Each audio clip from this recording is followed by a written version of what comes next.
I'm Daddy Clay. DadLabs is a web resource for parents, mostly from a dad perspective, but we talk about all kinds of issues. We have a huge library of videos, blogs, discussions going on, all at dadlabs.com.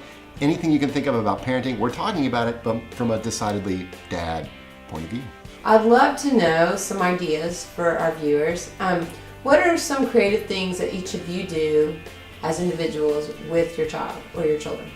One of the things that we like to do at our house, I have 3 kids. One is 4 months old, another one 3, and another one 6. So I like to do things that we can all do together. One thing we do is we write music together.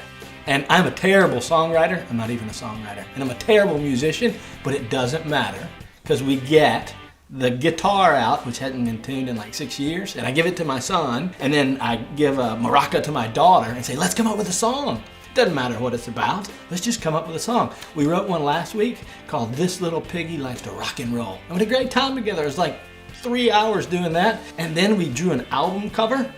They love doing that. And then we dressed up, because rock stars have to dress up in crazy, crazy clothes. So, do stuff that everybody can do together and have fun. And don't worry if it's not perfect. Don't worry if you're not a musician.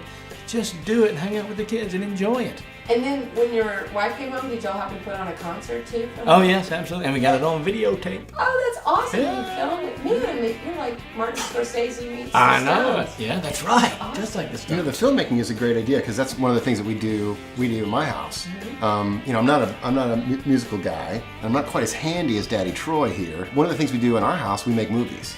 And one of my favorite things to do is we go to the beach. That's part of our family tradition. And every year we go, we make a movie on the beach, and we use the beach as our setting. Like a couple years ago, we did a great movie. It was called Pirates of the Jelly Bean.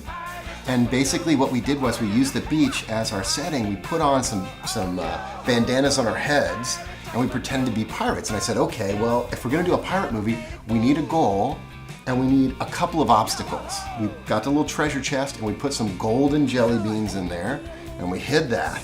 And then we had a couple of obstacles. We had a sea monster, my 2-year-old. And then we had some other little things we found on the beach that were obstacles that we had to get around. We had to dig through and get around.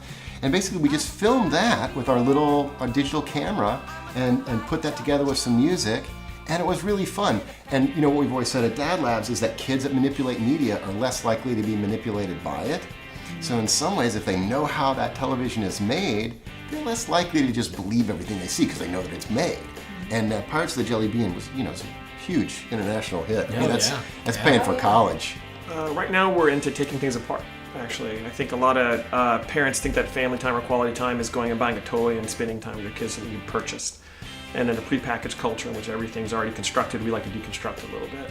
So right now we just had a hard drive go bad in our house. We took one apart, it's got all these little motors in it. We went to Radio Shack and bought a $2 battery pack that we'll reuse a bunch, and we're making all the motors go in and out and stuff. And so now my kid, a 7-year-old kid, can get this stuff. So we're playing with all the little motors out of this. We also like to go to thrift stores or you go to the dump. Going to the dump's a really fun thing to do because they always have aside all the things that are still useful that they have extracted before they go into the dump. And they're really cheap to buy. Take those, come home and build your own toys or build your own science projects. That's exciting. Tell Sarah about your PVC pipe. That was the coolest thing you did I saw. All right, so we went to, took the kids to Home Depot and we bought a bunch of PVC pipe and we made a marble maze out of it so that it was maybe 6 feet high. We got a ladder and I would spot them as they go up the ladder and they would drop a marble into it and go all these crazy mazes, and come out at the bottom. And when I first did it, the first day I thought it was a great idea. I set the kids loose with it and it was a total failure. Kids didn't do anything. I realized I'd probably spent a little bit of money on PVC pipe and never going to use it. What am I going to do? I realized a day later they were going to have to play it on their own, and so they wanted to do it. So I would encourage anybody who's coming up with some of these ideas that if the first time it doesn't work, try again, because kids take a little while to develop new tastes. The next day they were out there playing with this giant PVC pipe maze. Now it's the biggest hit. It goes up, goes under our deck and around and everything. So kids, and then they're constructing themselves, making things themselves. HEB B presents Family Time Rocks.